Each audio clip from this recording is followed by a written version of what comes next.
Hello students, welcome to the Chetan Bharat learning. आज जैसा कि आपका पीसीएस का एग्ज़ाम था और मुझे लगता है कि सभी का बहुत अच्छा हुआ होगा। अगर मैं थोड़ा सा आपको एग्ज़ाम के बारे में बता दूं, तो अगर हम जीएस के पेपर की डिस्कशन की बात करेंगे तो ये जो एग्ज़ाम था ये इजी टू मॉडरेट लेवल का था। सबसे पहले बात करेंगे और यहाँ पर अगर मैं हर सेक्शन की बात करूँगा, चाहे जियोग्राफी की बात करूँ, चाहे इन्वायरमेंट की, चाहे पॉलिटी की, चाहे हिस्ट्री की, और पंजाब जीके जो था वो भी कोई ज़्यादा डिफिकल्ट नहीं आया हुआ था।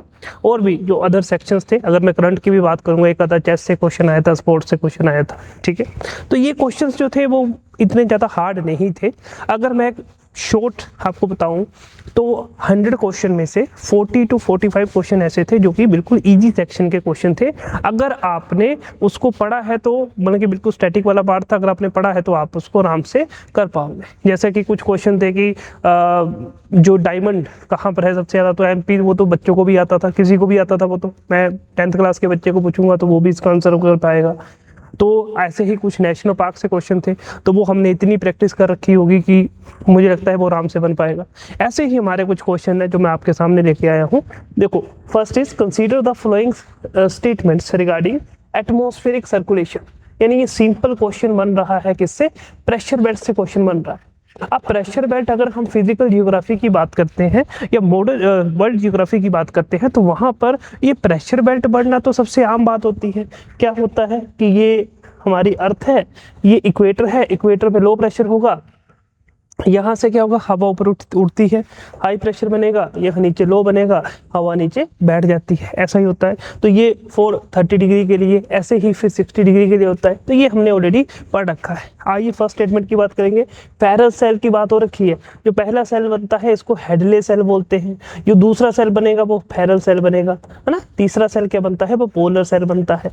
तो ये हमने पढ़ रखा है इसको। Surface winds move poleward and are deflected westward due to the Coriolis force forming the prevailing westerlies in the mid latitudes। देखो, तो अगर मैं फेरल सेल की बात करूंगा तो अगर मैं यहाँ से ऊपर की बात करता हूँ, यहाँ फेरल सेल की, तो यहाँ पर हमें पता है कि क्या हो रहा है कि यहाँ से विंड मूव नहीं हो रही है पोलवर्ड की ओर, है ना। तो यहाँ पर क्या हो रहा है कि सर ये तो हाई प्रेशर बन रहा है, यहाँ पर तो विंड बैठ रही है, तो है ना। तो ये स्टेटमेंट हमारी फर्स्ट स्टेटमेंट की हो जाएगी, गलत हो जाएगी। अगर मैं दूसरी स्टेटमेंट की बात करूंगा हेडली सेल की, तो surface winds move equator word, है ना, कि जो यहाँ से सरफेस विंड जो होंगी वो इक्वेटर की ओर आ रही है, बिल्कुल सही बात है।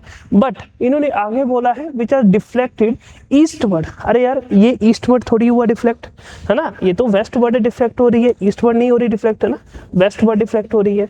क्लियर? तो यहाँ पर वेस्टवर्ड लिखा है। अब अगर मैं यहाँ 0 से लेके 30 डिग्री की बात करूंगा, मतलब कि यहाँ पर विंड क्या हो रही है? वेस्ट साइड को डिफ्लेक्ट हो रही है। इससे ऊपर की बात करूंगा तो विंड कहाँ हो रही है? ईस्टवर्ड, यानी यहाँ ईस्टवर्ड आना था, यहाँ वेस्टवर्ड आना था। मतलब कि ये दोनों ही स्टेटमेंट हमारी क्या होंगी? गलत होंगी। हमारा जो आंसर आना चाहिए वो करेक्ट आंसर आना चाहिए। तो ये हमने आपसे बात की, ये हमने ऑलरेडी पढ़ रखा है, बहुत बार पढ़ाया है मैंने ये कंसेप्ट आपको, और मुझे लगता है आपको ये आता भी होगा। क्लियर? आगे बढ़ेंगे। हमारा जो नेक्स्ट क्वेश्चन है, which match the flowing volcanoes within the places where the located. देखो, हम ये वोल्केनो की करंट अफेयर्स में भी सुबह सुबह जो हमारे थर्सडे को, एवरी थर्सडे को हमारे जो करंट अफेयर होते हैं वहां पर बहुत बार हमने बात कर रखी है। और ऐसे हमने जो थोड़ा सा वर्ल्ड मैपिंग को किया था, प्लेसेस न्यूज़ को, उसके हमने क्वेश्चंस भी किए थे, उसके कुछ करंट अफेयर्स भी किए हैं हमने। तो वहां पर भी हमने ये सेम आपके साथ हम नाम बिल्कुल वहां पर हमने बताया है आपको।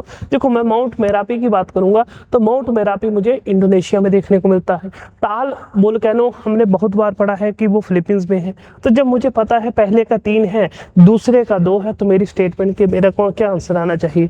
ए आंसर बिल्कुल सही होना चाहिए। बच्चे, ये बिल्कुल सिंपल से क्वेश्चन है जो मुझे लगता है कि हर किसी बच्चे को आते होंगे जिन्होंने बिल्कुल थोड़ी भी अगर पढ़ाई कर रखी है, तो ये सारी बातें उन्होंने पढ़ी हुई होती हैं। अगर मैं ग्रीन हाउस गैसेस की बात बोलता हूँ तो जब भी मैं आपको ग्रीन हाउस गैसेस पढ़ाता हूं तो मैंने हमेशा बोला है कि नाइट्रिक ऑक्साइड और नाइट्रोजन डाइऑक्साइड, बच्चे, ये ग्लोबल हीटिंग का नहीं, ग्लोबल कूलिंग का काम करती है। तो ये ग्लोबल कूलिंग का काम करती है।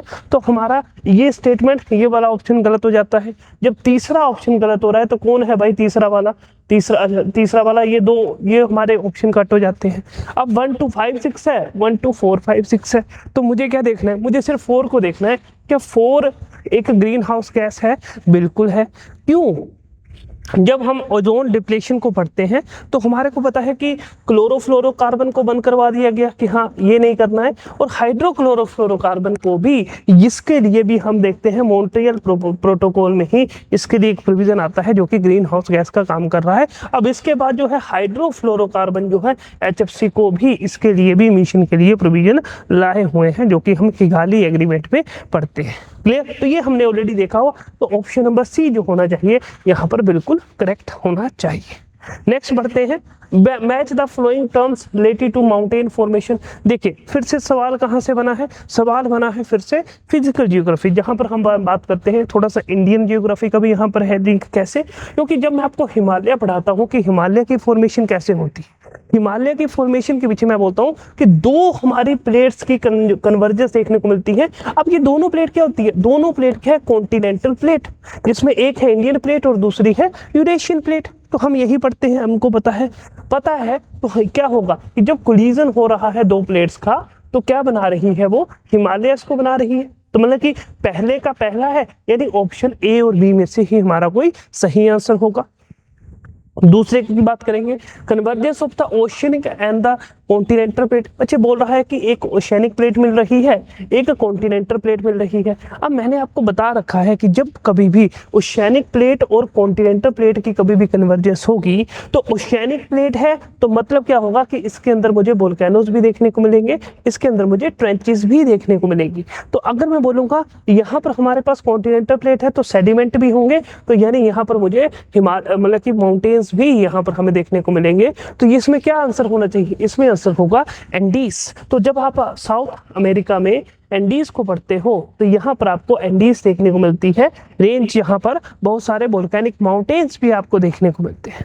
तो हम क्या बोलेंगे, पहले के बाद में तीसरा होना चाहिए। सर ये तो फिर एक सिस्टम रहा, ये तो फिर हमें थोड़ा समझ नहीं आएगा। उसके बाद 4-2 होगा या 2-4 होगा, क्या सही होना चाहिए बच्चे? अगर मैं अपवर्ड और डाउनवर्ड मूवमेंट ऑफ ब्लॉक्स की बात करूंगा तो मेरा यहाँ पर अब दिमाग खुल चुका है कि कहीं ना कहीं एग्जामिनर मुझसे अब ब्लॉक माउंटेन के बारे में पूछना चाहता है। और अगर थोड़ी सी भी मैंने वर्ल्ड मैपिंग को अच्छे से कर रखा है तो मुझे पता है ब्लॉक माउंटेन जो होते हैं वो ब्लैक फॉरेस्ट को, वो ब्लॉक माउंटेन को कहा जाता है ना। तो हमारा उसके बाद क्या आना चाहिए, दूसरा ऑप्शन आना चाहिए। एंड लास्ट में हमारे जो रेजिडुअल माउंटेन्स होंगे उसको हम बोलते हैं स्कॉटिश हाइलैंड्स।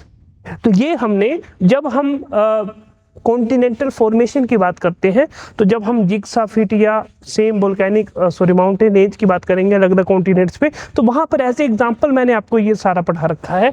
तो मतलब कि ये इसका जो सही आंसर होगा ऑप्शन नंबर बी होना चाहिए। तो बच्चों ये वही क्वेश्चंस हैं जो हम डिस्कस करते हैं आम, जो हमारी डे टू डे रूटीन वाली क्लास है। अब ऐसे बहुत सारे क्वेश्चंस हैं, बट मैं आज के दिन आपको यही बोलूँगा कि आज आप थोड़ा सा रिलैक्स कीजिए। हम आपको थोड़ा सा यही बताना चाहते हैं कि यहाँ के जो हमारे क्वेश्चन हैं वो सेम वही आए हैं जो हम अपनी क्लासेस में पढ़ाते हैं। नेक्स्ट, बायोस्फीयर रिजर्व का बताना है कि उसके रिलेटेड कौन सी फोना या फ्लोरा है। तो वो हमने कई बार पढ़ रखा है वो भी, कि अगर मैं नीलगिरी की बात करता हूँ तो नीलगिरी में क्या होता है, लायन टेल्ड मैकॉक, तो ये भी हमने पढ़ रखा है। क्लियर? नंदा देवी की बात करता हूँ तो नंदा देवी में मैंने यहाँ पर आपको मस्क डियर पढ़ा रखा था। Escorts musk deer wild life sanctuary भी आपको बताई थी, कहाँ थी, उत्तराखंड में थी। तो ऐसे आप लिंक कर सकते थे बच्चे। मानस जो है, मानस में गोल्डन लंगूर, जिसने मानस पढ़ा है मुझे लगता है उसमें से किसी को नहीं आता होगा गोल्डन लंगूर, सभी को आता है भाई। क्लियर? और शेषाचलम हिल्स में बचा कौन, गोल्डन गैको। अब इसको अरेंज कर दो 4 3 2 1 कर दो अरेंज, तो ऑप्शन नंबर सी क्या होगा, आपका सही आंसर आ जाएगा। क्वेश्चन बहुत सिंपल बने थे। अगर मैं बात करूंगा इन्वायरमेंट से और जियोग्राफी से, टोटल आई थिंक अगर मैं गलत नहीं हूं तो 26 और 27 क्वेश्चन बने थे। अब उसमें से अगर आपने नॉर्मल सिंपल स्टैटिक जर्नल भी पढ़ रखा है तो उसमें से आराम से आपके 20 क्वेश्चन बन रहे होंगे, है ना। 18 रख लो, 20 रख लो, 22 रख लो। तो मुझे लगता है कि इस एग्जाम की, अगर मैं इस पेपर की बात करूंगा तो ये इजी टू मॉडरेट में ही जाएगा। ऐसे ही पॉलिटी के क्वेश्चंस थे जो कि बहुत इजी क्वेश्चन आए हुए, बिल्कुल स्टैटिक स्टेटमेंट्स आई हुई हैं जिनमें अपने को कुछ नहीं करना है, आराम से वो जो है अलग हो रही थी स्टेटमेंट्स। तो ऐसे ही पंजाब जीके का भी मैंने देखा पेपर, काफ़ी इजी आया, तो उसमें भी ऑप्शंस, तो मुझे लगता है कि एक इजी टू मोटिवेट पेपर है। तो बच्चों आज के लिए फिर इतना ही रखूँगा, बाकी हम जल्द ही इसकी पूरी आपके साथ बिल्कुल एक एक क्वेश्चन को डिस्कस करेंगे, पूरी आंसर की लेके आएंगे और एक एक क्वेश्चन को बढ़िया से उसकी एक्सप्लेनेशन साथ में देखेंगे। Thank you.